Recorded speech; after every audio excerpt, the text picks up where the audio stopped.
जय गुरुदेव। आवाज ठीक से आ रही है सोमेश्वर या थोड़ा? ओके, चलिए। तो हमने गाधी की कथा सुनी थी और उस गाधी की कथा में जहाँ पे उसके मन में उसने जो भ्रम देखा तो उसके बारे में कई सारे प्रश्न आ गए। उसने भ्रम देखा था कि उसकी मृत्यु हुई है, उसके पत्नी जबकि वो अविवाहित था, उसकी माता जबकि वो पहले ही मर चुकी थी। ये सारे उसने अपने ही मृत्यु के साथ उनको देखा, वे शोक कर रहे हैं ऐसा देखा। उसके बाद यह भी देखा कि उसने कोई एक नया जन्म लिया है, वो जन्म सचमुच हुआ है, वहां पे जाके राजा हुआ है। राजा होने के बाद वहां पे कुछ समय रहा, फिर उन लोगों को पता चला कि यह राजा एक चांडाल रहा है। तो फिर वहां के लोगों ने, उस राज्य के बड़े बड़े लोगों ने आत्मदाह किया, इसने भी आत्मदाह किया। और फिर उसको किसी ने आके कहानी सुनाई कि वहां पे ऐसा ऐसा हुआ था। तो इसके मन में ये सारे प्रश्न आ गए और फिर उसे समझ में आ गया कि उसने कभी तो भगवान विष्णु से यह आशीर्वाद मांगा था कि उसे विष्णु जी की माया देखनी है, और उस माया का ही परिणाम जो शायद ये इसने देखा वो हो सकता है। तो इसने फिर से भगवान की तपस्या की, उनको अपने सामने बुलाया। और फिर जब भगवान उनके सामने आ गए, गाधी के सामने, तो गाधी ने उन्हें प्रश्न किया कि ये सब क्या है, आपकी माया है, लेकिन मैं जब माया समझने गया तो और भी कंफ्यूज हो गया हूँ। तो ये तो जितना इसको समझने जाओ उतना ही उसमें उलझते जाता हूँ। तो कहीं तो मुझे आप ये मार्गदर्शन करिए कि ये सब क्या है। मैंने केवल 2 मिनट या कुछ क्षणों के लिए अपने तप करते हुए, जब मैं किसी वो सरोवर में, जलाशय में था, तब मैंने यहाँ पे कुछ देखा। और उसके बाद वहां पे देखते देखते ये अचानक इतने समय का, इतने लंबे समय की बातें होगी, जहाँ पे कुछ था ही नहीं वो सब दिखाई देने लगा। और जो कुछ मेरे साथ कभी हुआ ही नहीं था वो दिखाई देने लगा। उसका समय भी काफी लंबा था। अच्छा, सिर्फ मैंने देखा ऐसा भी नहीं, काफी सारे लोगों ने भी वही भ्रम देखा है, अगर भ्रम है तो। और मैंने जाके खुद स्वयं वहां पे देखा तो वो बात असल में हुई थी। किसी ने आके मुझे ये भी बताया कि ऐसा ही हुआ है। तो ये कैसे हो सकता है? यहाँ पे बैठे बैठे इतना सब कुछ कहीं पे हो चुका है, ये कैसे हो सकता है? और इतना समय भी गया है, काफी सारे लोगों ने भी देखा है। तो इस पर भगवान विष्णु ने कहा कि हे गाधे, ये तुमने जो देखा ये केवल चित्त का भ्रम होता है। और ये भ्रम कैसे होता है, क्या होता है, उसके बारे में उन्होंने बताया। उन्होंने कहा कि ये जो तुम देख रहे हो ये केवल चित्त का खेल होता है। एक साथ कई लोग कई सारी सपने एक साथ देख लेते हैं, एक ही सपना कई सारे लोग देखते हैं, ये होता है।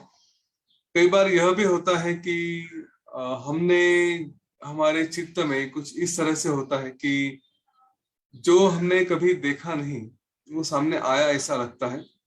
अभी तो बात यह होती है कि हम कुछ कुछ बातें भूल चुके होते हैं, और कुछ बातें भूलने की वजह से हमें ऐसा लगता है कि हम पहली बार कुछ देख रहे हैं या कुछ सुन रहे हैं, लेकिन ये हो सकता है कि हमने पहले उसके बारे में सुना था या देखा था। यहाँ पे ये सारा काल का ही खेल है, ऐसा उन्होंने बताया। काल के साथ तुम्हें लगता है कि कुछ क्षण की बात हुई है, लेकिन काल का अनुभव हर एक के लिए अलग अलग हो सकता है। हमने ये सारा, इसका एक्सप्लेनेशन थोड़ा कॉम्प्लेक्स है, मैं अपनी तरफ से उसको सिंपल करके बताने का प्रयत्न कर रहा हूँ। लेकिन हमें इस पे कुछ बातों पे विश्वास रखना पड़ेगा कि काल का भी परिणाम अपने अपनी जगह होता है। हम समझते हैं कि मैं कुछ हूँ, मैंने कुछ किया, मैंने ऐसा किया, मैंने ये देखा, मैंने वो देखा, लेकिन काल की नजर से कुछ नहीं है। काल के लिए तो सब कुछ स्थिर है। और यहाँ पे ये जो सारी भावनाएं हमारी एक के बाद एक आते जाती है, वही हमें कहीं ना कहीं इसमें फंसाती है। उन्होंने कहा कि तुमने जैसे इमेजिन किया कि तुम एक कटंज हो, एक आदिवासी हो। अभी ये इमेजिनेशन तुम्हारा इसकी वजह से भी हो सकता है कि कभी तुमने इसकी कोई कहानी सुनी होगी और वो भूल चुके हो, और यहाँ पे तुम्हारा चित्त कहीं खो गया, तो कहानी तुम्हारे सामने आ गई। ये हमारे साथ कई बार होता है कि हमने कई कहानियां कहीं कभी तो सुनी थी, और वो हम पूरी तरह से भूल चुके हैं। किसी ने हमको फिर से बताई तो भी हम वो कहानी सुनने के बाद ऐसा लगता है कि नहीं, ये तो कभी सुनी नहीं थी। पर वो कभी कभी हमारे सामने अचानक से, जैसे सपने में होता है, कि टोटली इररिलेवेंट बातें आ जाती है। तो वो भी एक भ्रम हो जाता है कि ये कहाँ से आ गया अचानक ऐसे, है ना। और फिर उसका कारण वही होता है कि हमने कुछ सुना था लेकिन कभी उसके बारे में विचार नहीं किया, बाद में हम भूल चुके थे, और हमारे सामने आ गया तो हमें लगता है ये पूरा नया है, हमने कभी देखा नहीं। तो कहते कि वही जो कटंज की कहानी तुम्हारे सामने हुई, वो हो सकता है तुमने कई बार किसी से सुनी होगी, वो तुम्हारे स्मृति में, तुम्हारे संस्कार में पक्की रही, लेकिन तुम उसको भूल चुके थे, याद नहीं रही। और अचानक से कहीं से तो वो सामने आ गई, तो तुम्हें लगा कि ये सचमुच मेरे साथ हुआ है। तुमने अपने आप को वहां पे रखा था। ये वही कहानी के उसका उत्तर वही है जो लवण राजा को भी दिया गया था, कि लवण राजा ने भी ऐसा इमेजिन किया कि उसके साथ कुछ हुआ, जाके उसने देखा था। तो वास्तव में हुआ कुछ नहीं, ये केवल इनके अपने अपने मन के खेल थे कि वो मेरे साथ कुछ हुआ है, फिर मैंने विचार किया, फिर मेरे को एक आके वो कोई जो अतिथि था, प्रवासी था, उसने आके बताया कि ऐसा ऐसा वहां पे भी हुआ है। मैंने जाके वहां पर देखा, ये मैंने लोगों से पूछा। ये सारे केवल तुम्हारे चित्त के ही भ्रम है। ये वास्तव में ऐसा कुछ हुआ नहीं, और वास्तव में ऐसा कुछ है नहीं। तुम्हें लगता है ऐसा हुआ, लेकिन ये पूरा पूरा का पूरा भ्रम है। अब इस पे हमने कई कल जितनी सारी बातें की थी हमारे मन के बारे में, कि ये हमारा मन क्या क्या आकार ले सकता है। ये प्रश्न हुआ था कि कटंज का ही रूप मैंने क्यों लिया। तो इसमें कोई आश्चर्य नहीं, कुछ भी रूप ले सकते हैं। चित्त की शक्ति इतनी बड़ी है कि तुम जो चाहे वो सब कर सकते हो। उसके बाद फिर भगवान विष्णु उनको गाधी को मार्गदर्शन करते हैं कि तुम्हें अपने चित्त का निरोध करना चाहिए। चित्त का निरोध कैसे करना चाहिए, एक्चुअली पता नहीं क्यों, लेकिन ये सारी बातें मैं कल मेरे मुंह से निकल गई थी, जो आज मैं डिस्क्राइब कर रहा हूँ। बाद में जब मैं ये सब फिर से एक बार रिवाइज कर रहा था तो पता चला आ रही है, तो भूल चुके हैं।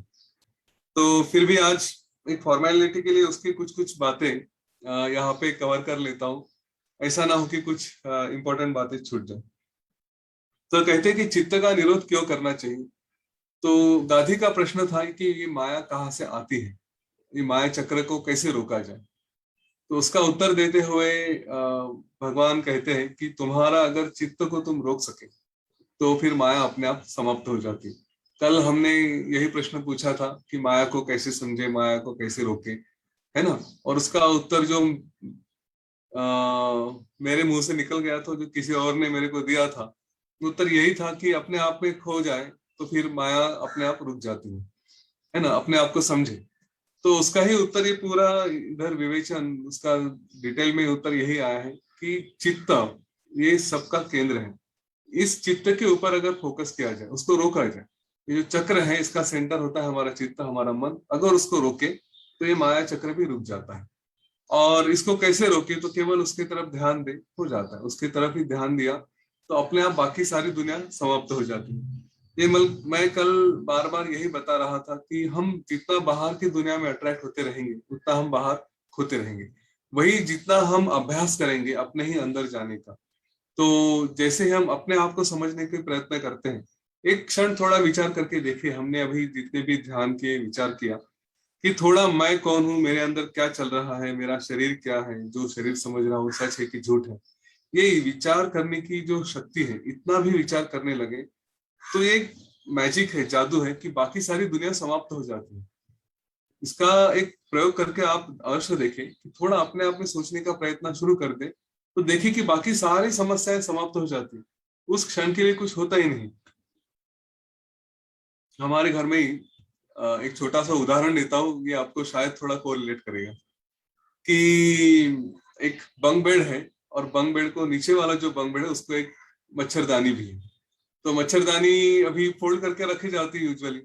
तो वहां पे बच्चे को सोना था, और वो बोला कि वो मच्छरदानी एकदम सामने आती है ऐसे, तो फिर थोड़ा सोने में दिक्कत होती है।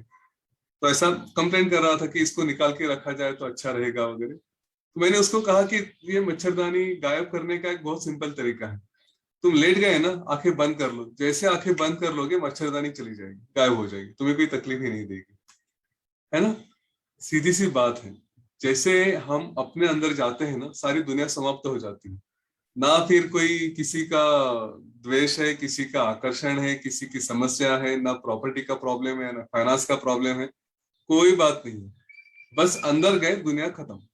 जो हमको लगता है प्रॉब्लम देती है, वो दुनिया कहाँ रहती है जब हम सो जाते हैं। करेक्ट।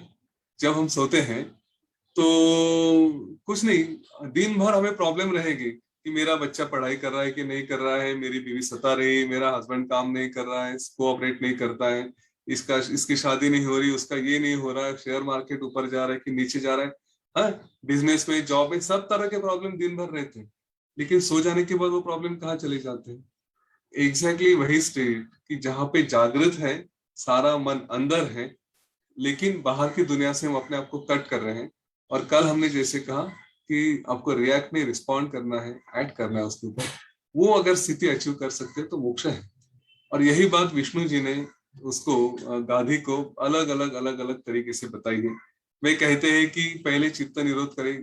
योग पतंजलि योग सूत्र का ये यहाँ पे इन्होंने, सोमेश्वर ने जो लिखा है, योग चित्त वृत्ति निरोध है या निरोध है, ऐसा वो शब्द है कि जिसमें हम चित्त का निरोध किया जाए तो अपने आप सब खत्म होता है, वही योग हो जाता है। तो यह बात विष्णु जी बताते हैं कि अपने आप में जाओ। दूसरी बात कहते हैं कि कैसे किया जाए इसको। तो इसको करने के लिए आपको सत्संग रखना पड़ेगा, आपको अच्छे लोगों के साथ रहना पड़ेगा, अच्छे विचार में रहना पड़ेगा, बार बार उसका अभ्यास करना पड़ेगा, ये बताते हैं। फिर इसका साधन क्या है? तो इसका साधन है अपना ही आत्मा। हम बाहर की दुनिया छोड़ के अंदर चले जाए तो हमारा ही अंदर हम अपने आप में रहना शुरू करते हैं। फिर बताते हैं कि इसको, ये सारी बातों का कारण क्या होता है? तो हमारा मन होता है।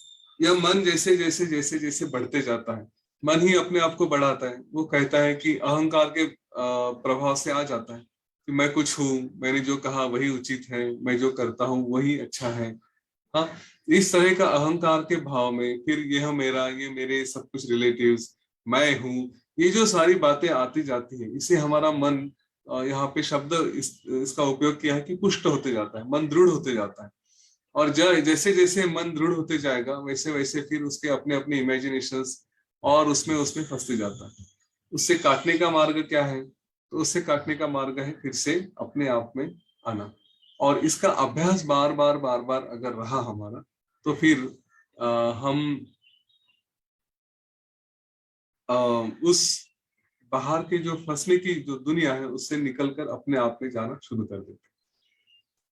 यहाँ पे इतनी सारी उपाधि दी है इस मन को कि इसे गिद्ध कहा गया है, इसे कौवा कहा गया है, इसे हाथी कहा गया है, इसे पिशाच कहा गया है। ऐसे अलग अलग उदाहरण देते देते कहते कि इसको इस तरह से कंट्रोल करो, उस तरह से कंट्रोल करो। हमारे लिए इतना सारा डीप में जाने की आवश्यकता नहीं है, आप अवश्य पढ़िए, वो संस्कार हो जाएंगे। लेकिन हमें इतना समझ में अभी तक तो आ गया होगा, हम उपशम में चल रहे हैं, काफी लंबा समय हो चुका है, तो इतना तो समझ में आ ही गया होगा कि अपने मन को शांत करने का उपाय क्या है। तो बार बार अपने तरफ ध्यान लेकर जाएं। और बाहर की दुनिया, ये इसको ये कहेंगे कि टेम्पररी है, हाँ, थोड़े समय के लिए रहने वाली है, वो क्षीण है, वो कभी भी समाप्त हो सकती है, वो बदल सकती है।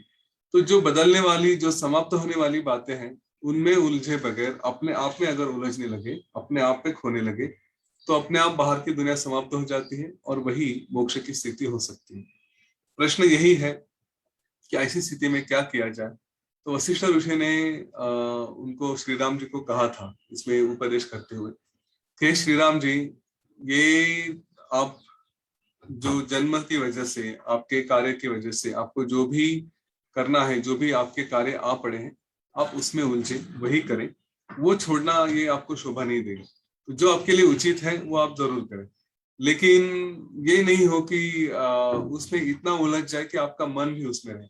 तो staying at the core, okay, but behaving at the periphery, ऐसा जो उसका मंत्र है कि अंदर में रहे, पूरा ध्यान अपने अंदर में रहे, बाहर की दुनिया को जैसे देखना है, जो नॉर्मली एक इंसान रहता है उस तरह से आपको बिहेवियर करना है, उसमें आप चूके नहीं, आपका वर्तन नहीं चूकना चाहिए।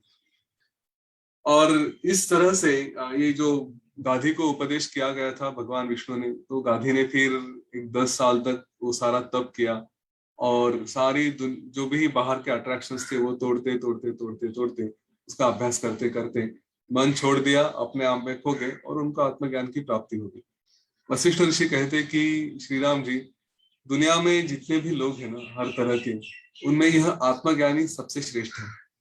कई सारे लोग हैं कि जिन्होंने बहुत अच्छा शरीर कमाया है, कई सारे लोग हैं जिन्होंने कई सारी सिद्धियां प्राप्त की है, लेकिन सबसे श्रेष्ठ वही है जो आत्मज्ञानी है।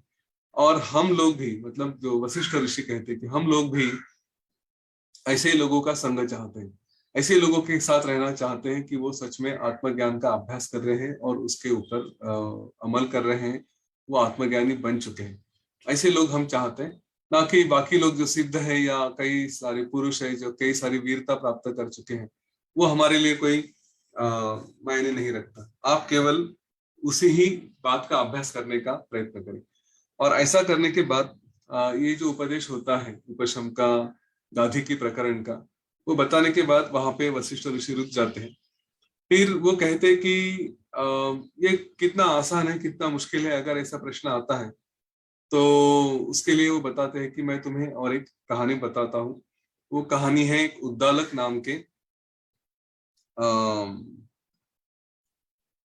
उद्दालक नाम के एक मुनि की। ये जो मुनि है, जो सन्यासी है, वो उनकी कहानी यहाँ पे उद्दालक की बता रहे हैं कि उसने कैसे ध्यान किया, उसने कैसे विचार किया, उसको क्या क्या समस्या आई, कितना प्रयत्न किया, क्योंकि प्रयत्न के बगैर तो कुछ होगा नहीं।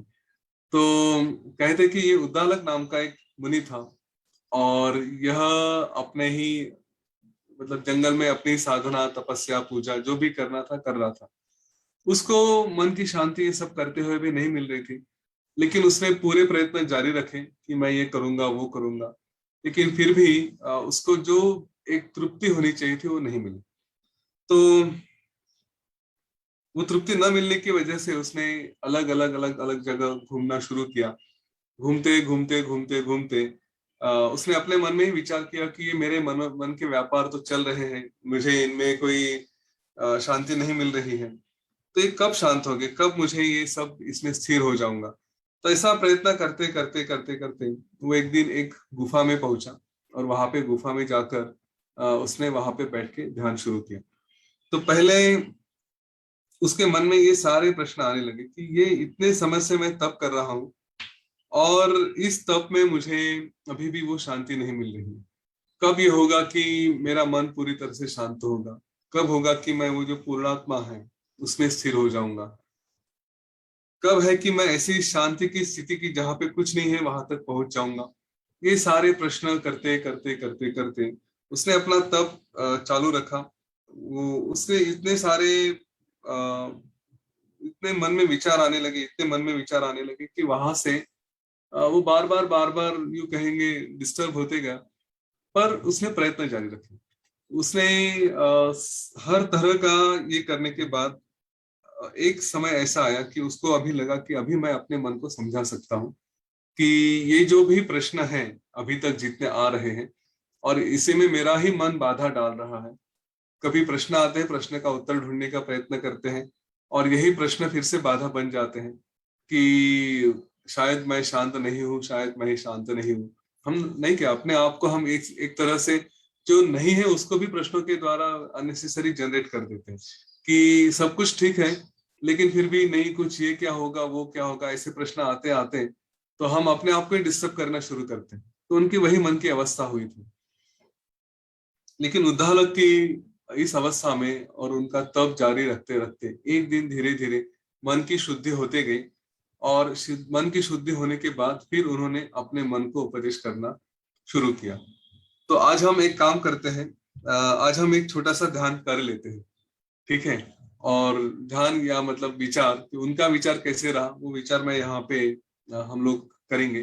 ये छोटा सा है, इसमें ना अलग अलग स्टेजेस दी है। तो आज मन के बारे में है, कल फिर अहंकार के बारे में विचार करेंगे, फिर और किसी बात पे विचार करेंगे। ये उद्दालक मुनि का भी जो उनका ध्यान चल रहा था वो अलग अलग विषयों पे और काफी लंबा चला। तो हम भी एक दिन में एक विचार कवर करते हैं।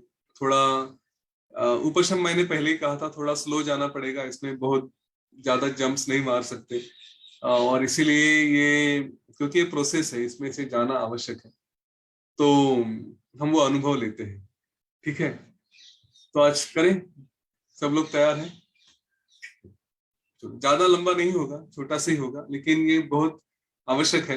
हम शुरू करने से पहले मैं आपको फिर से इन बातों का एक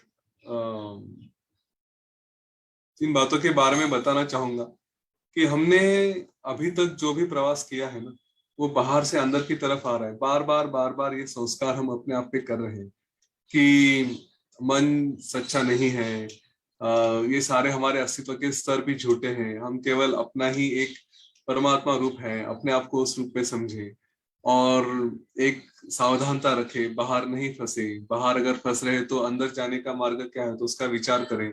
इन जो भी इंद्रिय है, बाहर के जो भी दृश्य है, ये सब झूठ है, ये टेम्पररी है। यानी ये सारी बातें बार बार बताकर, और योग वासिष्ठ की खासियत भी वही है कि हर तरह से अलग अलग उदाहरणों से, अलग अलग वाक्यों से मैसेज वही जाता है कि जिससे हम अपने मन में दृढ़ हो जाए।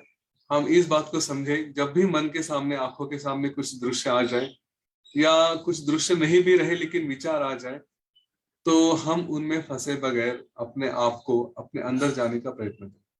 ठीक है, तो चलिए आज ये फिर से एक ध्यान करते हैं। आंखें बंद कर लेते हैं।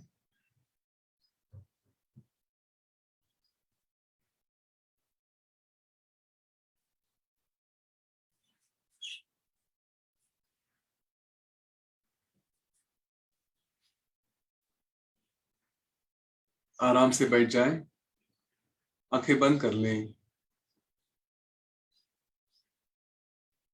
रीढ़ की हड्डी सीधी हो, जहां तक हो सके पीठ को कोई सपोर्ट ना दे। गर्दन सीधी रखें।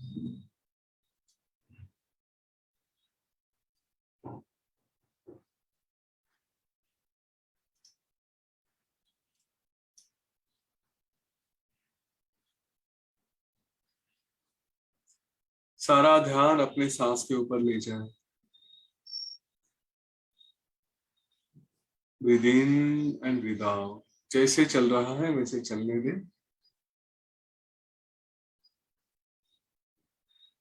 केवल सांस के ऊपर ध्यान ले जाए।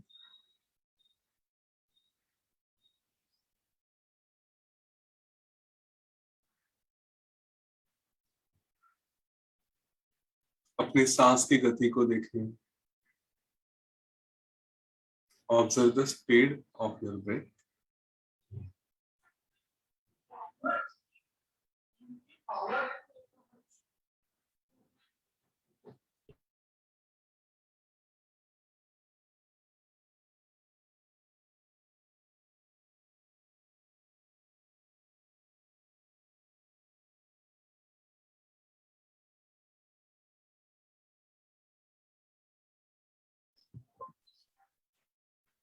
सांस की गहराई, सांस की गति, स्पीड एंड डेप्थ, दोनों को देखें।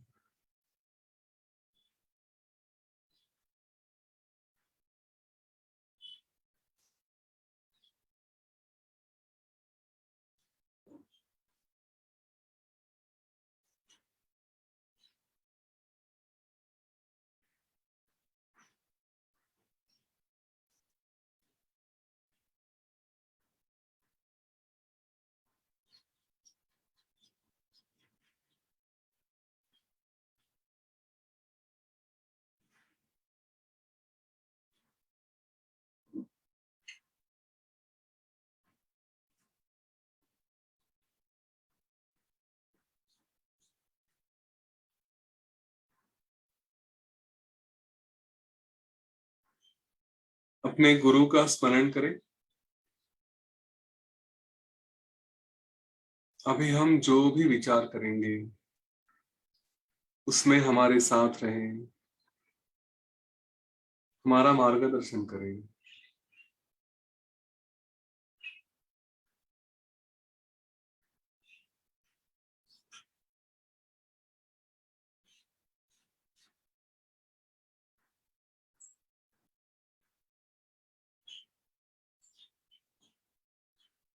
विघ्नहर्ता गणेश जी का भी स्मरण करिए कि हमारे विचारों में, ध्यान में कोई बाधा ना आए।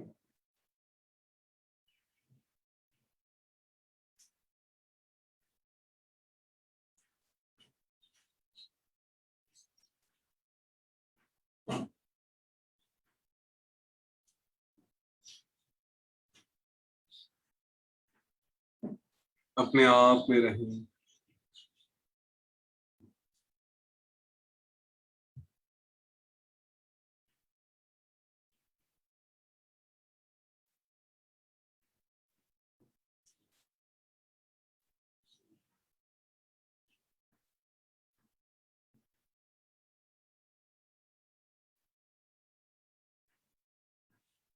अपने मन को देखें,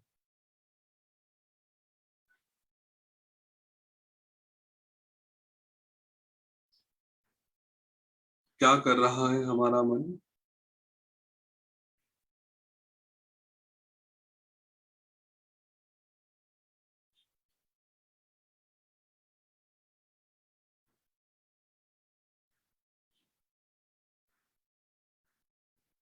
इस मन को हम उपदेश करते हैं।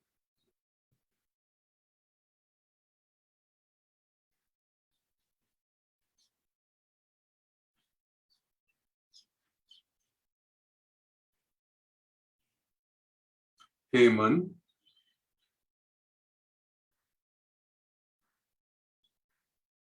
तुम बिना ही किसी कारण के इन संसार वृत्ति में क्यों घूम रहे हो।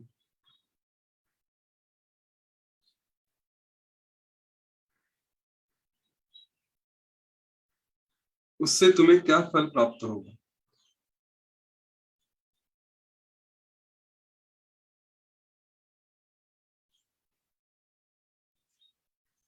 हे मन,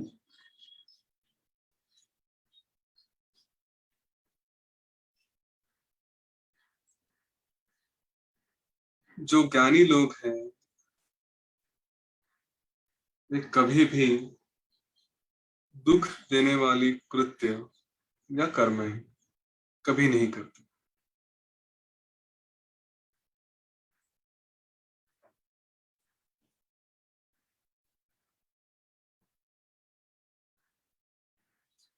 यह शांति रूप अमृत छोड़कर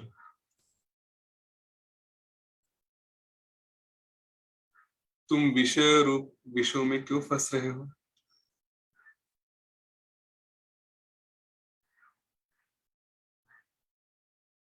हे मन, तुम चाहे पाताल में जाओ या ब्रह्मांड में कहीं भी जाओ,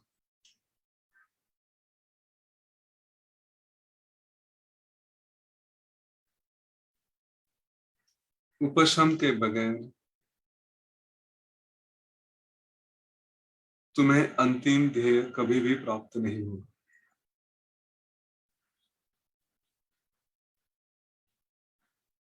विषयों का कितना भी उपभोग लो,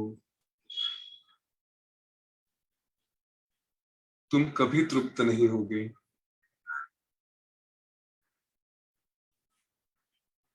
उल्टा उससे तो कई सारी आपत्ति ही आती है।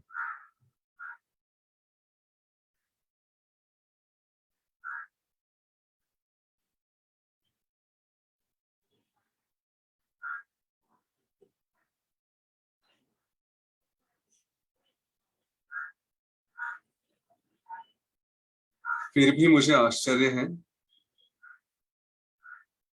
कि सारे दुखों का अंत करके आनंद देने वाले समाधि की तरफ तुम्हारा ध्यान क्यों नहीं जाता।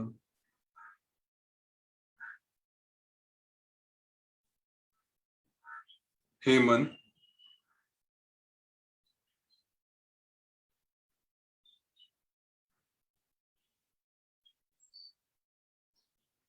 जैसे कोई हिरन किसी शिकारी के मधुर गीत को सुनकर उसके जाल में फंस जाता है,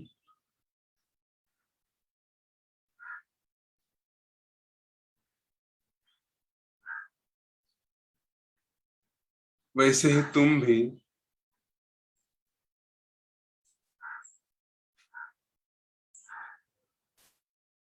अपनी वृत्तियों को बाहर की तरफ ले जाकर आवाज द्वारा, शब्दों द्वारा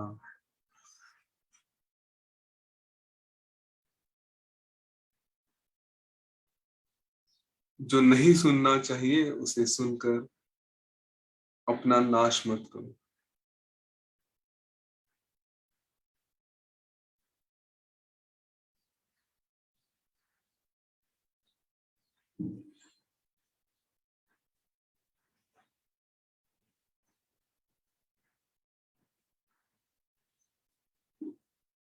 अपनी त्वचा के स्पर्श सुख के लिए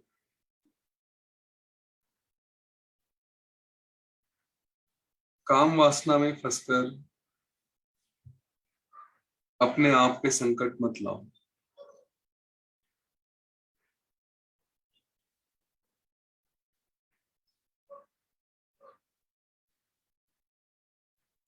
अपने नेत्रों द्वारा जगत का सुंदर रूप देखने की चाह में फंसकर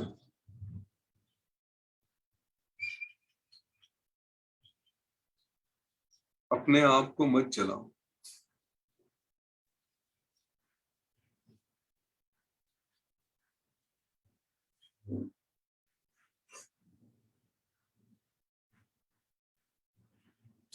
स्वादिष्ट अन्न और उसका शुद्ध अशुद्ध का विचार न करते हुए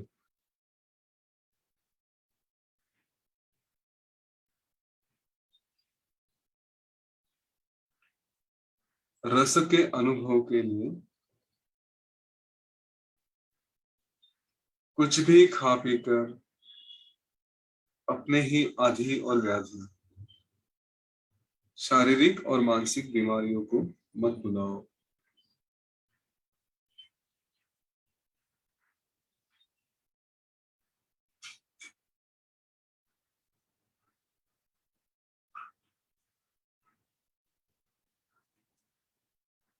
अपने ही नाक द्वारा जगह के सुगंधी पदार्थों का आनंद लेने के लिए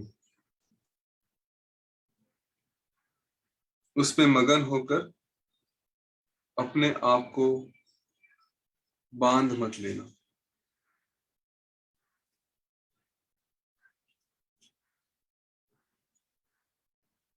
ये पांचों विषय, पांचों तन्मात्रा, शब्द, स्पर्श, रूप, रस, गंध,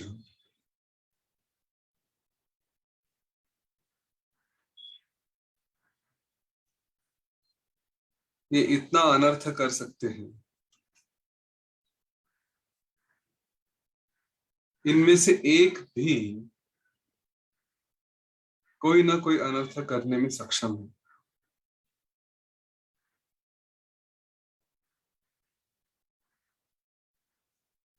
यह जानते हुए भी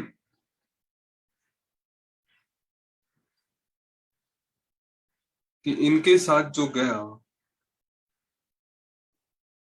उसके ऊपर एक नहीं कई सारे अनर्थ आ सकते हैं।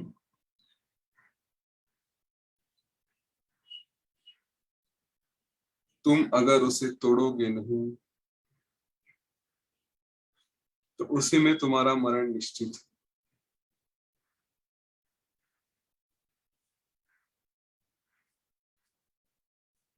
पर मैं यह विचार करता हूं कि मैं ये तुम्हें समझाने के चक्कर में क्यों पड़ूं।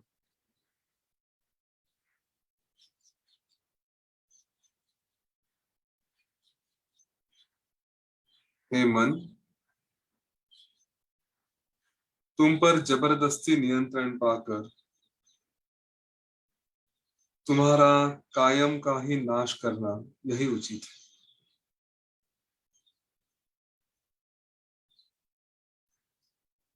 जब मैं अपना ही सत्य स्वरूप का विचार करूंगा तो जो तुम्हारा मिथ्या स्वरूप है उसका अपने आप नाश हो जाएगा।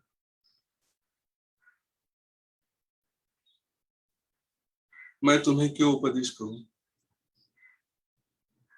जिसको छोड़ना ही है उसे कौन उपदेश करेगा?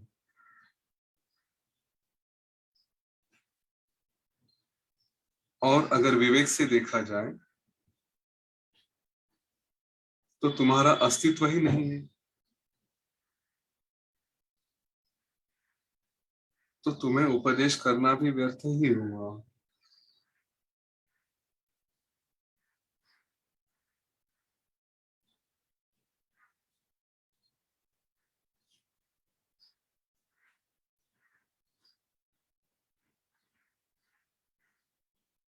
हे मन,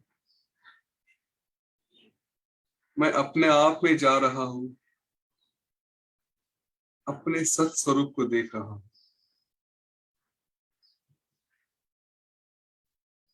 तो अब तुम्हारा अस्तित्व भी नहीं रहा।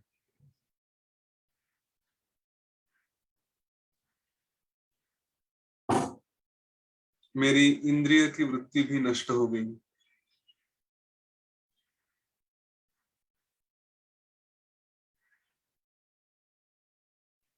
मेरी अहंकार की वासना भी शांत हो गई।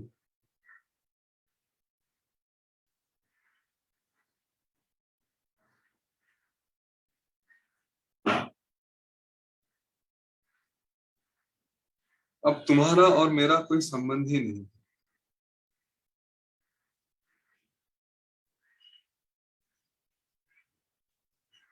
मैं निर्विकल्प स्वयं प्रकाश आत्मा हूं। मुझे कोई मर्यादा नहीं है,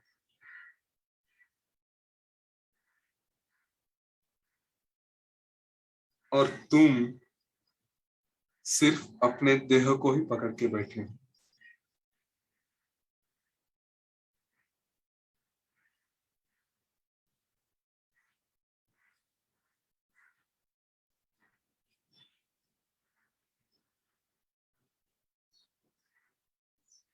जब मैं अनंत हूं और तुम एक शरीर तक ही मर्यादित हो,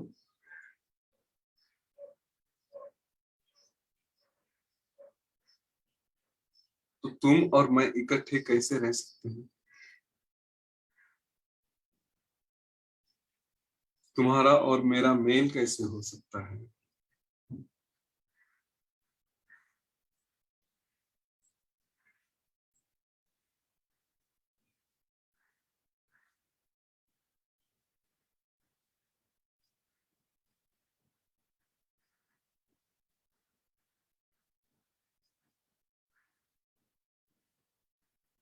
हे मन,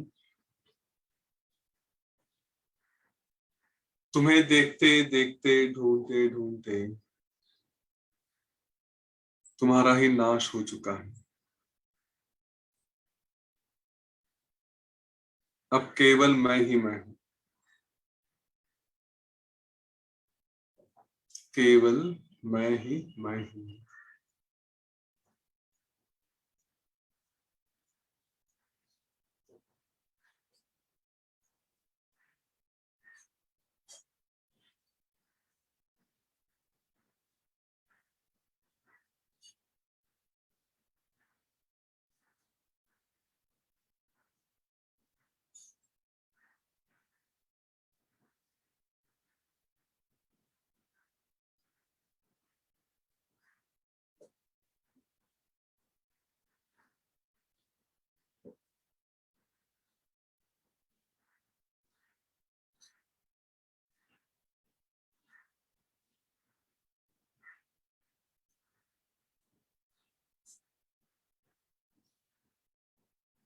ओम गुरवे नमः। ओम गुरवे नमः। ओम गुरवे नमः।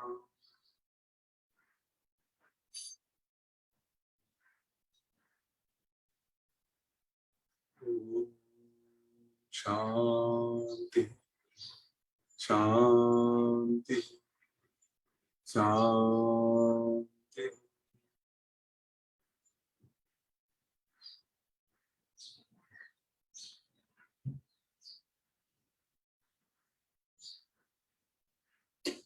अपने गुरु को प्रणाम करके अपना ध्यान अपने सांस की तरफ ले आए। Become aware of your breath.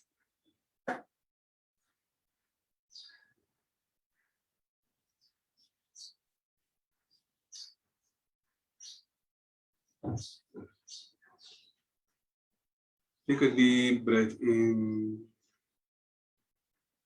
and breathe out. One more deep breath in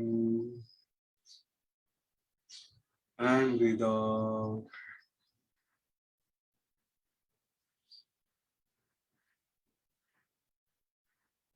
अपने शरीर के प्रति सजग हो जाएं।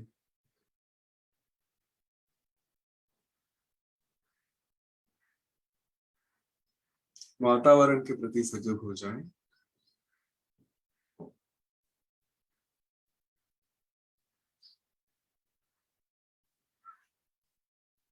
धीरे धीरे जब भी आपका मन करे, एक सांस छोड़ते छोड़ते आपकी आंखें खोल सकते हैं।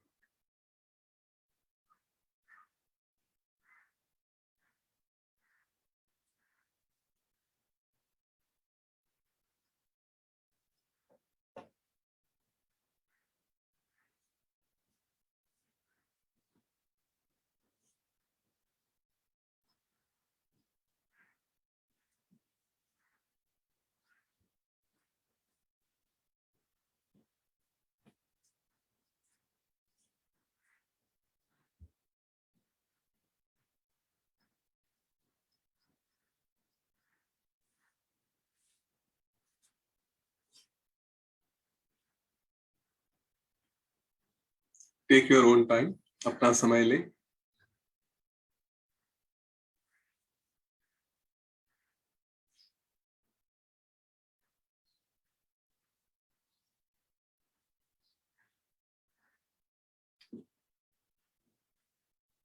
यहाँ पे ये बातें जो पहले हो चुकी है, वही मन के बारे में, मन को शांत करने का और उपशम करने का एक छोटा सा उपाय यहाँ पे दिखाया गया, समझाया गया मन को कि तुम जो, हमारा जो अस्तित्व है जो पंचतन मात्राओं से बना हुआ है ना, कि हम सुनते हैं कुछ, तो हमारी इंद्रियों से वो एसोसिएटेड है। कुछ सुनते हैं, कुछ देखते हैं, कुछ खाते हैं, कुछ त्वचा का अनुभव करते हैं और कुछ सुनते हैं, तो सूंघने का प्रोसेस, स्मेलिंग। तो ये जो है, इसमें कहीं ना कहीं हम फंसते जाते हैं। तो मन को बताते हैं कि तुम ये सब बातों में मत उलझो। इतना तो तय है कि इनमें अगर उलझ गए तो क्षणिक सुख रहेगा, लेकिन फिर दुख ही दुख आएगा।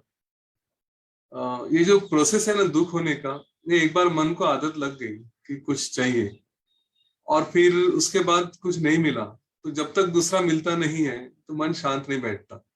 वो उसको एक मराठी में या हिंदी में कहते नहीं, लेकिन ये लत लग जाती है, एक एडिक्शन हो जाता है कि कुछ चाहिए, कुछ चाहिए, कुछ चाहिए।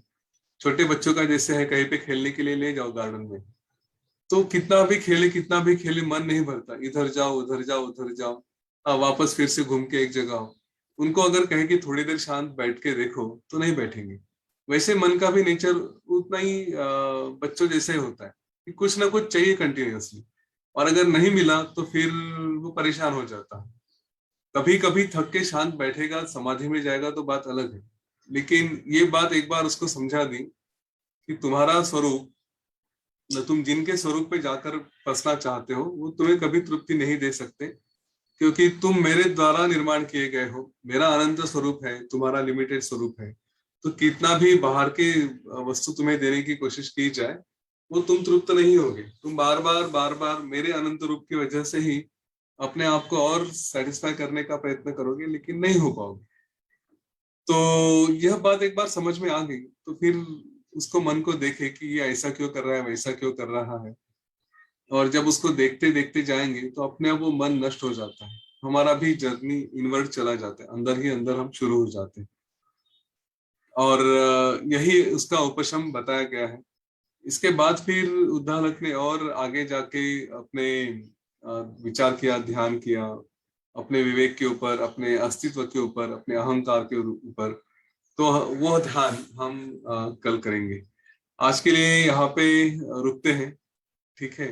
आप जरूर इस पे विचार करें कि आज का आपका एक्सरसाइज ही यही रहेगा कि बाहर की समस्या अगर ऐसे लगे, बाहर की समस्या ही नहीं, बाहर के कोई भी आकर्षण या जिसको हम राग और द्वेष कहते हैं, जिसको हम टालना चाहते हैं, ऐसा भी कुछ दिखने लगा, तो थोड़ा देखिए इसको बंद करने का क्या आसान मार्ग है। तो अपने अंदर चले जाए, अपने अंदर चले जाने के बाद हम उससे डिटैच हो जाते हैं।